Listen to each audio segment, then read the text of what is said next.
Good morning प्यारे बच्चों, मैं हूं आपके एजुकेटर पूर्णिमा और हम करेंगे वर्कशीट नंबर 19। सब्जेक्ट आपका विज्ञान है, कक्षा 8 है और डेट है 4 दिसंबर। प्रकाश क्या होता है? यानी कि हमारे पास यानी कि जो हमारे सेंसेस हैं उनमें से एक सेंस है कि हम चीज़ें देख सकते हैं। हमारे पास आंखें हैं, इसके माध्यम से हम पहाड़, नदियाँ, पेड़, कुर्सी, लोग आदि सभी चीज़ों को देख सकते हैं। लेकिन आप जब अंधेरे कमरे में होते हैं तो क्या आपको कुछ दिखाई देता है? आंखें तो आपके पास तब भी होती हैं, नहीं, हम नहीं देख सकते हैं। क्यों? जब कोई रोशनी अगर किसी ऑब्जेक्ट पर पड़ेगी, चाहे वो सूरज की रोशनी है, बल्ब की रोशनी है, ट्यूबलाइट की रोशनी है, ये मान लो रूम में बल्ब लगा हुआ है, अगर ये जल रहा है और यहाँ पर ठीक है टेबल रखी है, आपको वो तभी दिखाई देगी। आपकी आंखें मान लो यहाँ पर है इस तरीके से, वो तभी दिखाई देगी जब वो रोशनी इस पर गिरेगी और ये रिफ्लेक्ट होकर, परावर्तित होकर आपकी आंखों में एंटर करेगी।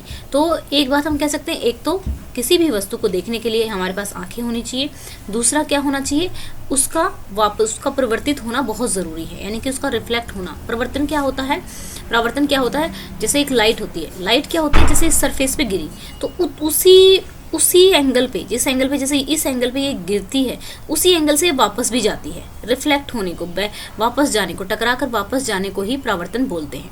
ठीक है, किसी सतह पर पड़ने वाले प्रकाश किसी दिशा में परिवर्तित होता है। ठीक है, ये देखो बिल्कुल एग्जैक्टली ऐसे आएगी और ऐसे ही जाएगी। ठीक है, जितना एंगल ये होगा उतना ही एंगल ये होगा, और जहाँ पे ये गिरती है, ठीक है, उसको हम नॉर्मल कहते हैं। किसी टेबल पर सफ़ेद कागज़ की शीट लगाइए।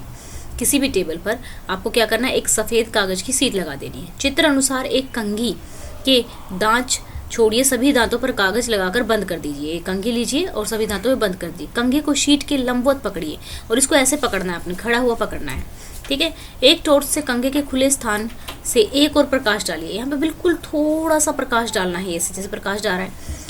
कंघे के खुले स्थान से एक और प्रकाश डालिए। थोड़े समायोजन से एक कंघे के दूसरी तरफ प्रकाश का स्पष्टीकरण किरणें, ये देखो कि ये रिफ्लेक्ट होके जैसे यहाँ गई थी, ये आपने टॉर्च ली, ठीक है, यहाँ गई और वापस रिफ्लेक्ट होके ये वापस आ गई। जितना एंगल ये बना रही थी उतना एंगल इसने भी बनाया है। ठीक है, टॉर्च और कंघी को स्थिर रखकर प्रकाश की इस किरण पथ के सामने समतल दर्पण की एक पट्टी रखिए। तो जब आप ये एक्टिविटी करेंगे तो आपको बहुत अच्छे से ये समझ में आ जाएगा। नेक्स्ट है आपतित किरण। ठीक है, आपतित किरण किसी पृष्ठ पर पड़ने वाले प्रकाश किरण की आपतित किरण कहते हैं, जो गिरती है। जैसे ये जाकर इस पे पहले टकराई, ठीक है, ये इस पर टकराई, तो ये हमारी कौन सी होगी, आपतित किरण। ठीक है, और जो वापस रिफ्लेक्ट होकर, परावर्तित होकर वापस आई, बाउंस बैक हुई, उसको बोलते हैं परावर्तित किरण। ठीक है, और ये एंगल हमारा क्या हो गया, ये आपतन कोण हो गया, और ये वाला जो वापस ही आने पर बना है ये हमारा परावर्तन कोण हो गया। ठीक है, और जो अभिलंब वो होगा जहाँ पर ये पहली बार टकराई थी। ठीक है, ये वाला पॉइंट।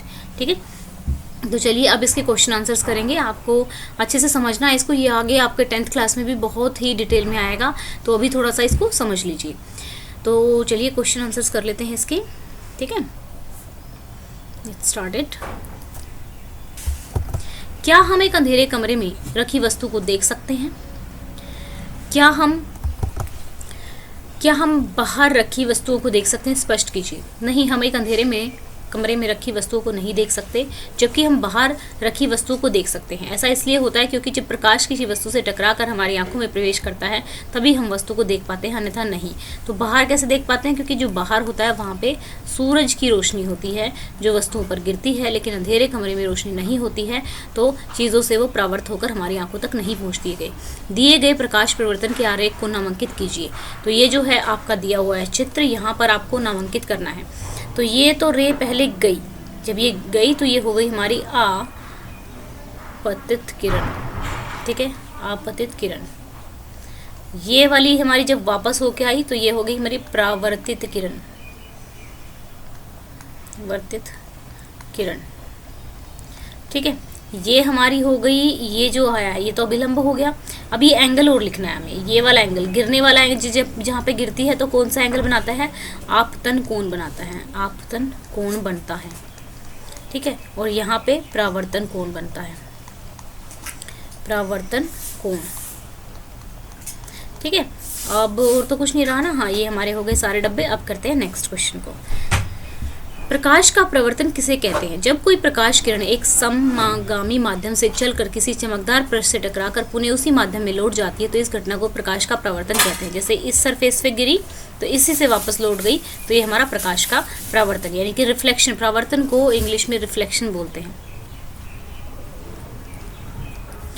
यदि कोई आपतित किरण, ठीक है, यदि कोई आपतित किरण किसी वस्तु से टकराने के बाद परावर्तित ना हो तो क्या हम उस वस्तु को देख पाएंगे? नहीं, हम उस वस्तु को नहीं देख पाएंगे, क्योंकि वस्तुओं को देखने के लिए परावर्तन जरूरी है।